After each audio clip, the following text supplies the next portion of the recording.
She's all right when you get to know her. This is my podcast, and it takes you from your restrictive, toxic, life-limiting 9 to 5 into a life on your terms, full of freedom and flexibility as a self-employed virtual assistant. So whether this is your first introduction into the possibility of becoming a VA, or perhaps you've been doing a bit of Googling already, I'm going to get rid of the overwhelm, rid of the self-doubt, and show you that this life is possible. I've not just started this rodeo, you know. I'm Katya Gladwyn, and I've been doing what you think is impossible since 2015. Shall we get started?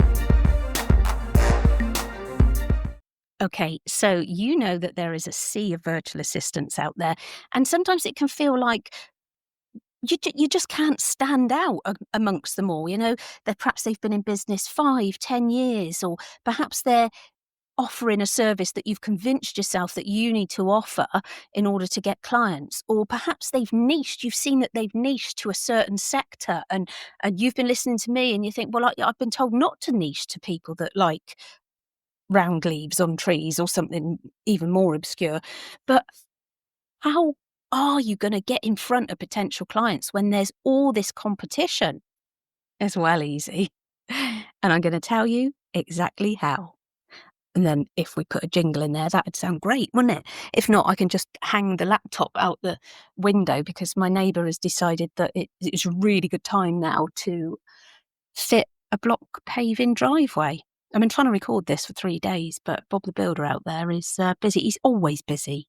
He's always doing something. I was just wondering if he's going to finish this job. I don't think he finishes all of them. What is it with men and wanting to do stuff like drilling and cutting and stuff? My partner actually gets hives if he's not got a booking for our local recycling thing, you know, the tip. I was trying to think of the proper word for it. There's a tip, isn't it? If he's not got a booking in the calendar, I need to give him antihistamines. Anyway, right. So, yeah.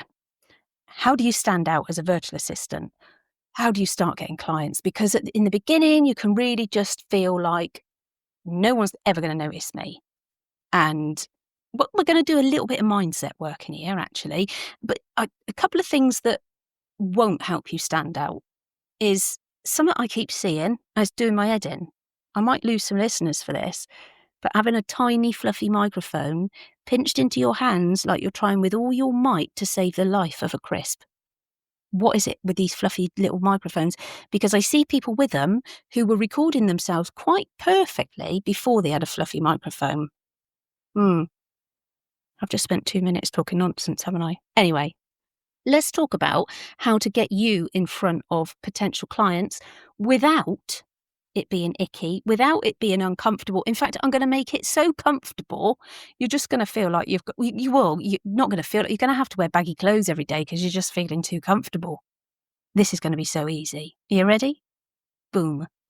Right. So what we're going to talk about is finding your USP. I know that sounds corporate, but you also know me, hopefully by now, and I'm not going to make it corporate. USP is unique selling point, and I'm sure you already knew that. But if you didn't, I am happy to share that. So your unique selling point, what makes you unique? Now, let me list some things that it isn't. It isn't a sector niche necessarily. I mean, if you're niche into the medical industry or to the legal industry, then they're good sector niches. But your sector niche isn't going to be what makes you stand out, because let's remember from podcast episode whatever, when I said about niching, is your niche can actually reduce can you hear it banging? Can actually reduce the number of potential clients out there. So no, a USP isn't necessarily a sector niche. Some people think, right, to get in front of clients, I need to do some sort of discount or a lower hourly rate to begin with, 30-day offer, 10% off your first block booking with me. No, because all you do, honestly, try it. Honestly, do try it. But no, don't try it. Just honestly, just don't do it. Because if you do a lower hourly rate, people are like, it's just not done in business. People are like, well, why is she doing a lower hourly rate? Is it because she's learning the tasks that she's offering? Or is it that she can't get clients? Why can't she get clients? And it only attracts people that can't afford your full rate. So they think, oh, yeah, I'll take advantage of that. And then when you give them your proper rate, they're like, no, it's all right, I don't need it anymore. So no, don't do that. Discounts on retainers, no. that only takes money away from you. That's like getting on the bus, sitting on the top deck. It's got no roof and it starts raining. No, don't do it. Your real unique selling point is you, but we might not actually have found you yet. So we're going to have a go at finding you. So let me go back to sector niche at the moment. So another thing about sector niche is, so we're going to find you, we're going to talk about your personality, and that is what's going to make you stand out. That's one thing that's going to make you stand out. But let's combine that. If you had a sector niche, which is really small, so those people that like round leaves on trees, and they're not keen on your personality. So you've got a limited audience anyway, and then they're not really keen on your personality, perhaps for whatever reason, because we can't all get on with everybody. Not everybody's going to like us. Then you're reducing your potential market even further. So that's why we niche on services, okay? And you may think, well, everybody's offering inbox management, everybody's offering email marketing, whatever else you're offering for your clients. But we're making it unique because you are unique. Your personality is unique. The way you speak is unique. You're incredible. And by being yourself, you attract the same sorts of people. Now, if you're neurodivergent, you probably have spent a lot of your life mirroring and masking. But hopefully now, if you know that you're neurodivergent, you're able to start breaking those things down, and you're finding yourself and you're becoming yourself. And we can start doing that now in our social media content, where you can start being you. For those of you who aren't neurodivergent, you may have been masking and mirroring anyway, because you've been in an employed role and you've had to toe the line, you've had to do as you're told, you've had to answer the phone in a certain way. And we can now just unleash those corporate chains and just start being you. Because once you are you, you attract like-minded people. And I think, right, you see, you may have seen posts online where people will often say like, oh, great way to find out who your friends are is to go into business, be a small business owner, because some people lose friends when they go in business. And it's not, I do sometimes wonder if it's because the business owner, you and me, we become ourselves, and we realise that the people we've had around us haven't necessarily been the people we want around us. So that could be the thing there. But yeah, we're going to start by breaking down those chains and looking at like who we think we should be compared to who we are. You imagine yourself in the pub with, if you've got a sister or brother, somebody that's been in your life for a long time, and you know that you are yourself around them, and you've had far too much to drink, they've got to take you home. And the next day you've got no qualms about ringing them up and going, I am so sorry. I know I was a dickhead last night. Yeah, I don't know what I said, but I've got loads of missed calls on my phone from people. And what did I do? And your mate just laughs and tells you all about it. And, that sort of thing. They're the people we got to pretend we're talking to. People that get us, people that don't judge us. And we can totally be ourselves. And it just helps to get rid of those that we don't want to be around. So at the moment, I'm putting something together. So I'm going to share with you a few things to help you work out what your tone of voice is, if you like. So a really good way of finding out your tone of voice is to start writing things. So perhaps your content or anything like that, to start writing things as if you're talking. And, because you've probably seen in some of my social media posts, I just put cuz instead of because. So I put CUS because that's how I talk. But I could never have put that in an email when I was working at the National Trust, could I? Dear member number 642,000, we're going to take your membership card away because you've not paid us. It's just not going to work, is it? But I can do it in my business because it's my business. I'll run it how I want to run it. I'll run it how it suits me. I want to enjoy every day. So when you're writing content, just sort of let it flow and just write it as you say it. A good way of doing it actually is perhaps to get a Google Doc open or Otter AI or one of your notes apps or something and put on voice typing and talk and see how it comes out on there. And that's an easy way to see how your tone of voice translates when it's just you being you. So a couple of things to think about when you're trying to find your tone of voice. And I know that, it might sound silly that or you might think it's silly that, you're what, I don't know, 35, 45, 55, 25, however old you are, that you're trying to find your tone of voice at that age. But trust me, if you've been in corporate for a long time, it has been pushed down to the bottom. So it's things like, you know, are you somebody that's clear and concise? You're direct, efficient, and focused on solutions, perhaps.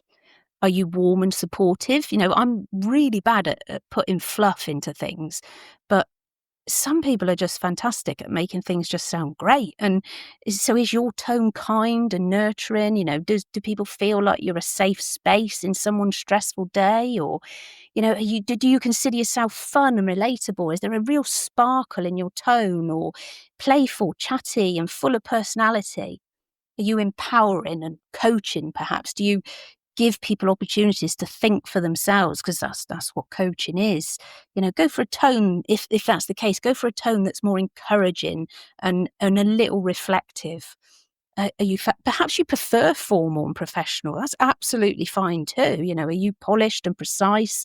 It's perfect for, perhaps you're going to hope to target high net worth individuals, or perhaps you really want to focus on proofreading or copywriting or something like that, then it does perhaps need to be maybe a little bit more professional and formal, but you can still put elements of any of the above in there. And I'll put these things in the show notes as well, so that you can have a look at it.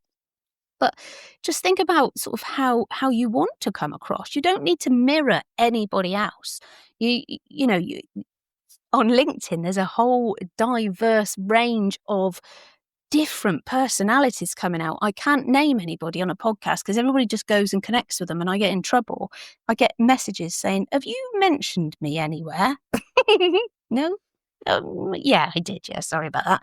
But yeah, just have a look for different people. Have a look at some of the people that I'm following, or perhaps that I comment on, and you can see the different tone of voice that's coming across. People are their own people, and you will attract then like-minded people. So showing your own personality, you can do that not only in the way that you write your content, but showing enthusiasm for what you do as well, and the enjoyment of the change that you make for clients.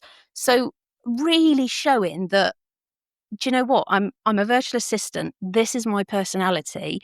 And I bloody love what I do. I absolutely love what I do, because when you love something, it is so much easier for others to love it as well, and to just feel that happiness. You can see people sometimes on LinkedIn and you think, you're always bloody moaning, And it's like, oh, I don't know whether I wouldn't work with someone that's always moaning, because I'd be like, I don't think you're going to enjoy the work, if I'm honest, 'cause you're just moaning all the time. But whatever your personality is, perhaps you're calm, really calm, sarcastic, hyper organized, and whatever you are is perfect, because there are other people like they're out you. Like they're out you. There are other people out there like you. We got there in the end. Now, there are going to be things that are different. No two people are identical in their personalities. So how that translates is, so I've been saying, like, once you show your personality, you will attract like-minded people. And what that covers then is something that I've mentioned so many times in these podcast episodes, and that's the know, like, and trust element in. And I mention it lots of times because it is so important. People need to get to know, like, and trust you. They don't just need to see that you can help them with inbox management, you can help them with bookkeeping, or you can help them with lifestyle management.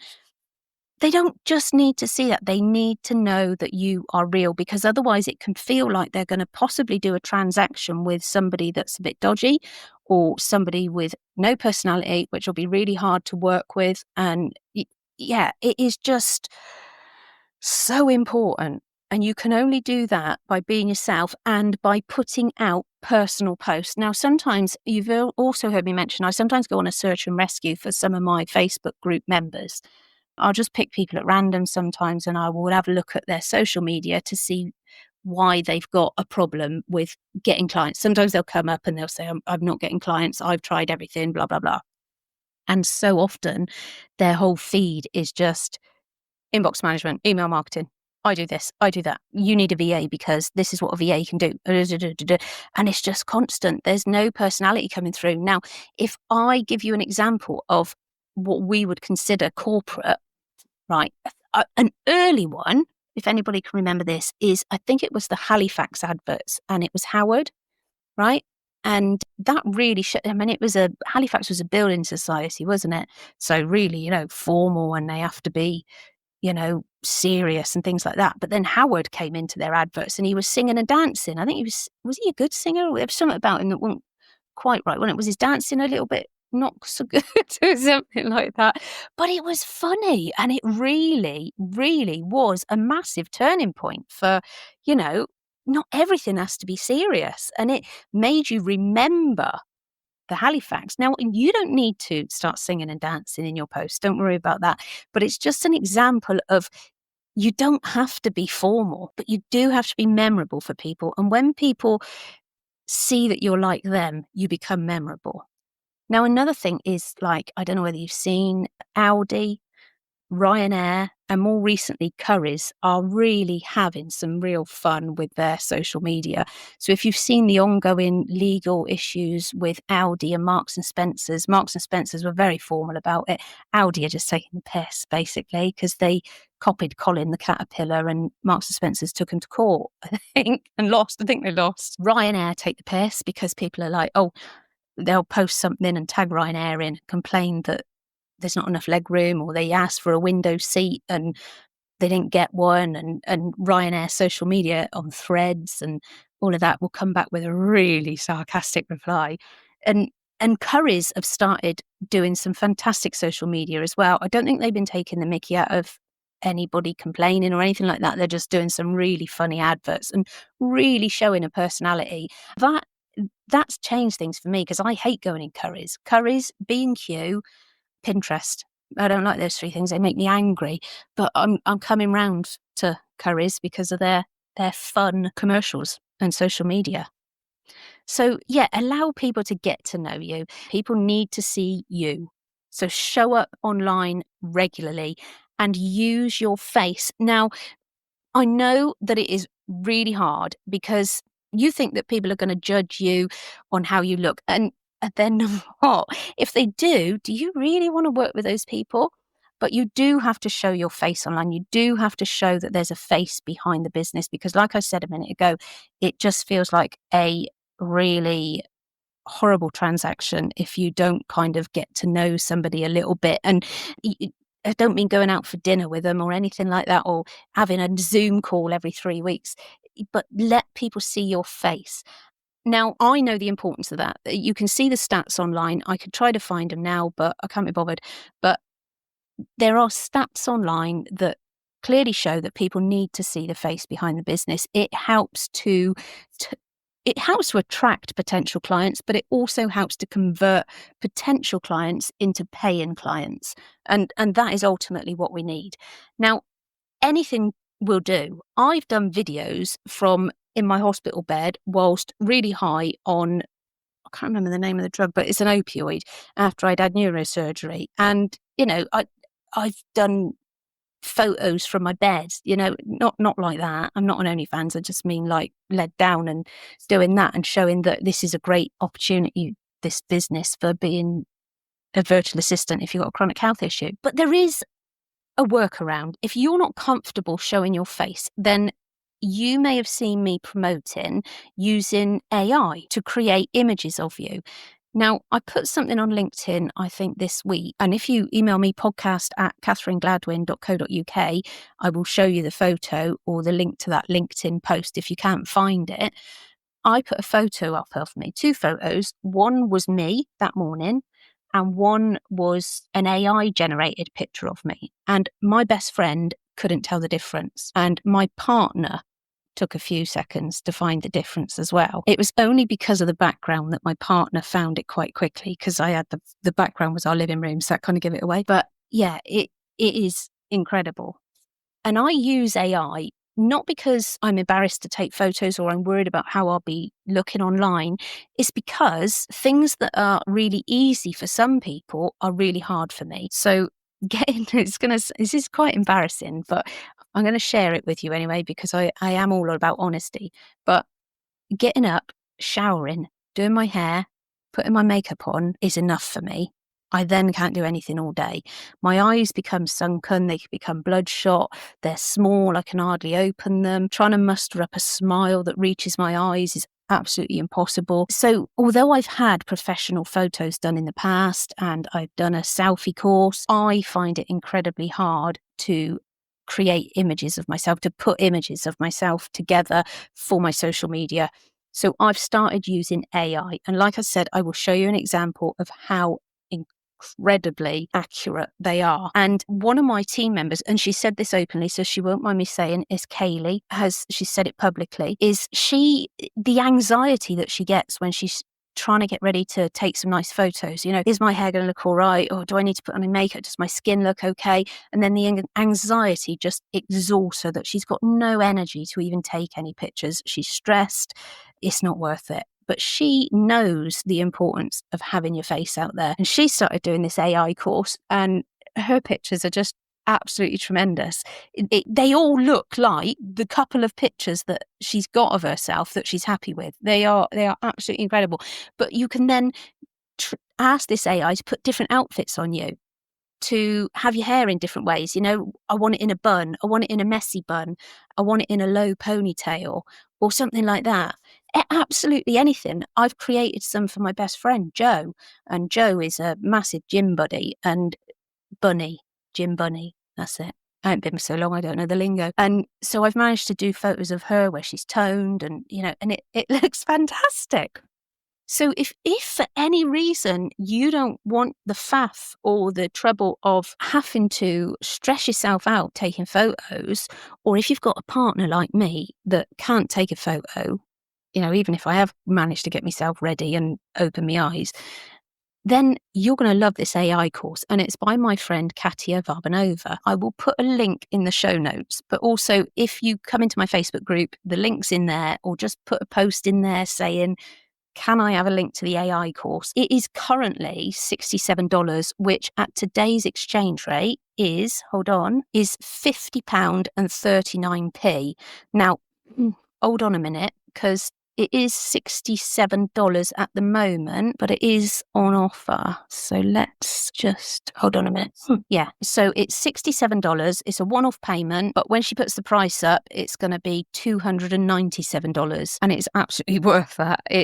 You become addicted though. That's the problem. So you're going to have to perhaps put a timer on it, because I'm making photos all the time, just stupid ones as well. I was doing one the other day and I thought, do you know what? If I was still employed, I could create photos of myself in the hospital. So I was mucking about and I thought, I'm going to do it now. So I put the prompt in, create a photo of me with a massive bandage on my head and an oversized safety pin.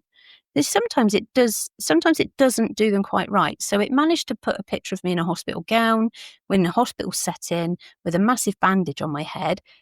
But I had a toothbrush coming out of the bandage. So I don't know where that came from. Sometimes it doesn't get it right, but yeah, definitely 9.5 times out of 10 it does. And it's so much fun. And it will help you tick off that know, like, and trust so much easier. So yeah, the like element, that's the personality part. So let them in, your dogs, your cups of tea. How strong do you take your cup of tea? The school run chaos, your brand of humour, perhaps you struggle with humour. That's fine, share that. And then the trust element. By getting to know somebody, by seeing somebody, that trust is built up. Show consistency. When you get client testimonials, then show that. Talk about the transition that you will make for clients or that you have made for clients. Talk about your boundaries. Ask other people what their boundaries are. You really just sort of have a conversation with people and engaging on other people's posts as well. I can't remember her name at the moment, but she commented on something of mine on LinkedIn. Barbie, her name is Barbie. Why can't I remember her name? I think it's because I preferred Cindy as a kid. Sorry, Barbie. But she commented on something that I'd commented on yesterday on LinkedIn, and it was like, Barbie, really? But it made me laugh, and it will make other people that find that kind of thing funny laugh. But it will also repel people as well, and that's fine, because you don't want to work with people that don't laugh at stuff, do you? Oh. So personal stuff, I've just quickly said about that, but sharing personal stuff, there's always some things that you may want to keep to yourself. And you may be thinking, well, I don't really want to share that, but I guess I have to because it'll let people get to know me. No, share what you want to share. You share what you're comfortable with. I've had people say to me in the past, why do you go on about your, brain tumor and things like that? Because you'll see in every post that I'm raising awareness. They took a long time to find my brain tumor, and it might be why I struggle now with it and why it keeps coming back. One will never know. So it's about raising awareness, and it's also raising awareness of the charity as well, the Pituitary Foundation, because I've raised thousands for them over the years. I donate thousands every year as well, personally myself from my own pocket. So, and that the Pituitary Foundation helps so many people. So it's about raising awareness, but it also lets people know about me as well. I can, people know that I've got a chronic health condition, and other people with chronic health conditions feel safe coming to me, and they know that I'm going to understand when they talk about fatigue or things like that. So it is nice to share personal things, but it is always your boundaries. You make your boundaries. So, even if it's a quick video showing how one of your dogs can fetch a stick and the other one just runs in the opposite direction. Or you could show your coffee mug collection. Anybody else does anybody else have 2 coffees a day from the same mug, but has got a collection of 64 coffee cups and it's growing? I'm saying that, for myself, I cannot help myself. I think it comes from when I was little. My dad used to put me in skips to get stuff out of it. And if I ever walk past a house and it says free, help yourself, I always look and think, where do I need that? Where can I put it? Well, we walked past a house the other day and it was free, help yourself. So I'm straight in there. There's a box of mugs. And there were 2 nice ones in there, and I thought, I need them. And I thought, no, I don't. So I haven't got anywhere to put them. But I said, oh, perhaps my daughter needs them. And my partner said to me, no, she's already said we got to stop getting her cups. So I had to leave them. But yeah, I can't walk past free stuff. Or perhaps some sort of funny behind the scenes thing, Perhaps your number of notebooks or anything like that. Anything. It just attracts like-minded people. But yeah, if you've got an Instagram account, have a scroll through it, because this is what had started happening with mine. Have a scroll through your Instagram account and see if you can find any photos of you in there. And think about how that would look from a client's point of view. If they can't see that there's somebody behind this, is it a real business? Is it a robot chucking stuff out there just trying to get my money? Always, every so often we need to sort of think about our marketing and our content and look at it from the client's perspective. So, what happens when you're truly yourself? So I've already said this. You repel people, but those people are the wrong clients, because you can't relate to them. They can't relate to you. And it makes that working relationship really difficult. Perhaps you like to have a giggle on your emails, and you like to be you. I had somebody once in my DMs. You got to remember, I've been in business 10 years, so I'm going to have had, negative experiences in that time. But somebody messaged me on LinkedIn wanting my services as a VA, and I replied, and I didn't put, let's say her name was Susan. I honestly don't remember what her name was. So I didn't put Dear Susan. I just put, thanks for getting in touch. Yes, I can help you with that. Blah, blah, blah, blah, blah. Let me know if you'd like any more information. Or I put, here's my website so you can find out more about me, or something like that. That was it. She came back and she went, I would not work with you. 1, you didn't address me, right? 2, you didn't sign off for your name. What the fuck? No, that's not me. I just, I don't need to put Dear Susan or to Susan, because there's only 2 of us in this chat. So it's obviously to you. It's just not how I interact. I've said earlier on in this podcast as well, I just can't fluff things out. I'm one of them that just has to get to the point, So, and yeah, I won't tell you what I replied to her, but it's like, well, love, no, I won't tell you. But when you are yourself, you attract dream clients who get your vibe. Now, if you think about, if you're still in employment, or if you are not long out of employment, or whatever, you can still remember that there's people that you worked with that you wouldn't pick to work with. You know, if sacking somebody was easy, and if you were able to sack somebody in whatever position you were in as an employee, you would have got rid of them. Just, might even be just because they wouldn't stop hitting their keyboard really loudly or something like that. You don't have to have that stress as a virtual assistant, as a business owner.